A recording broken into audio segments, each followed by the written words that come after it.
విశ్వానికి విజ్ఞానం అందించే ఆది గురువులారా, రాజు పేద భేదం చూపని ఉపాధ్యాయులారా, రాజు పేద భేదం చూపని ఉపాధ్యాయులారా, ఎంత చెప్పినా తరగని మా త్యాగధనులారా, తరగతి గదిలో తలరాతలు మార్చేటి గురువులారా,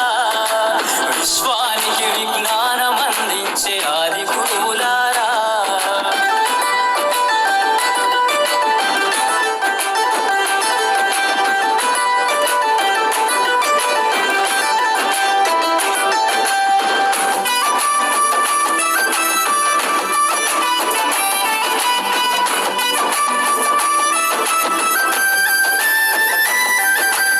ఐదేళ్ల వయసులోన పలక బలపంతో మొదలు పయనం, అంచెలంచెలుగా మేమెదుగుతుంటే మురిసెను మీ హృదయం, ఆటపాటల్లో అండగుంటూ మము ప్రోత్సహిస్తుంటారు, అందలమెత్తుకు మేమెల్లుతుంటే పొంగిపోతుంటారు, ఎదిగే కొద్దీ